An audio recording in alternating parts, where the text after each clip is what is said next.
చెప్పండి భరత్ గారు. చెప్పండి. ఆయన పార్టీలోకి రావడాన్ని కూడా తీవ్రంగా వ్యతిరేకించారు కేసీఆర్ గారు. నేను దానికి సాక్ష్యం ఏంటంటే 2006 లో ఈయన ముంబై హెడ్ క్వార్టర్ గా కేటీఆర్ గారు తన జాబ్ కంటిన్యూ చేస్తున్న టైంలో ఢిల్లీలో ఉండేవారు ఎక్కువగా. ఆ ఢిల్లీలో ఉన్న టైంలో స్టేట్ కమిటీ లిస్ట్ ఒకటి తయారు చేస్తున్నాం. సుదర్శన్ రావు ఉండి చనిపోయిండు, ఆయన నేను కలిసి తయారు చేస్తున్నాం. మాకు ఇచ్చారు ఆ బాధ్యత. నేను అప్పుడు పార్టీ జనరల్ సెక్రటరీగా ఉన్నాను. సుదర్శన్ రావు గారు సిటీ ప్రెసిడెంట్ గా ఉన్నాడు. అయితే ఆ పేర్లో ఒక 105 మంది పేర్లు ఏమో రాశాం మేము. 105 మంది పేర్లు రాసినప్పుడు ఆ ఆఖరి పేరు కేటీఆర్ గారి పేరు ఉంది, ఎగ్జిక్యూటివ్ మెంబర్. బహుశా ఆయన ఏమనుకుని ఉంటాడంటే సుదర్శన్ రావుతో రాయించాడు. నాన్నగారు ఇన్ని పేర్లు చూడడు, ఈ ప్రెసిడెంట్ సెక్రటరీల వరకే చూస్తాడు. అయితే ఆయన ఒక్కొక్క పేరు చదువుకుంటూ లాస్ట్ పేరు దాకా వచ్చి ఏం తమాషా అవుతుందా అని మా ఇద్దరిని పట్టుకొని తిట్టాడు.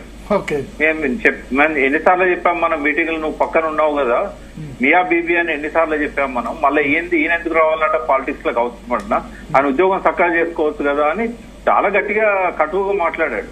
మాట్లాడి ఆ పేరు కొట్టేసిండు. ఆ కమిటీలో ఆయన పేరు రాలేదు.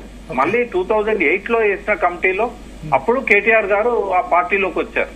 ఆయన పార్టీ యాక్టివిటీస్ లో ఉన్నా కూడా పార్టీలో పదవి ఇవ్వడానికి కేసీఆర్ గారు 2 సంవత్సరాలు సతాయించారు. కవిత గారిని కూడా అంతే, కవిత గారికి కూడా ఇవ్వలేదు.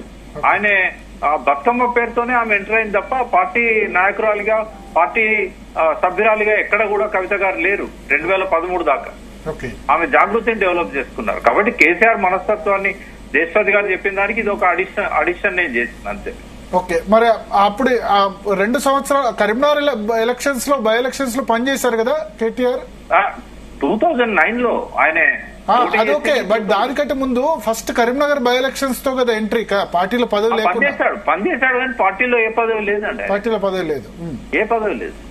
మరి తర్వాత ఎట్లా ఇచ్చారు 2008 లో? ఏం అంటే తర్వాత ఏంటంటే ఆయన ఇవన్నీ పరిస్థితులు చూశాడు. ఎందుకంటే యూపీఏ మోసం చేసింది, కేసీఆర్ గారు మళ్లీ ఉద్యమంలోకి వస్తున్నారు, మళ్లీ విద్యార్థులతోని క్లాసులు పెట్టించి విద్యార్థులు వద్దన్న కేసీఆర్ గారు విద్యార్థులను ప్రధాన భూమిక చేసుకోవాలనుకున్నారు. ఈ పరిస్థితుల్లో ఆయనే నీకు తోడుగా నేనుంటాను, ఉద్యమంలోకి వస్తున్నా కదా, నేను పాలనలోకి కాదు కదా. అప్పుడేంటంటే కేసీఆర్ గారు కేంద్ర మంత్రిగా ఉన్నారు. కేంద్ర మంత్రిగా ఉన్నప్పుడు వద్దన్నాడు. ఉద్యమంలోకి వస్తా అన్నప్పుడు మేము కూడా మాట్లాడినప్పుడు ఏమన్నాడంటే మరి ఉద్యమంలోకి వస్తా అన్నప్పుడు మనం ఎట్లొద్దంటాము, ఇదేమి పంచపక్ష పరమాన్నాలు తీరడానికి కాదు కదా, ఉద్యమంలోకి కదా ఆయన వస్తానన్నది. కాబట్టి ఉద్యమంలోకి వచ్చే వాళ్ళని మనం ఎట్లా ఆపగలుగుతాము, కవిత జాగృతి పేరుతో పోతుంటే మంచి రెస్పాన్స్ వస్తున్నది అనేది అప్పుడు ఆయన చేదోడు వాదోడుగా పార్టీకి ఒక వెన్నెముకలా ఉంటాడు అనే ఉద్దేశంతో కేసీఆర్ గారు ఆ కమిటీలో ఆయనను నియమించారు. Okay okay.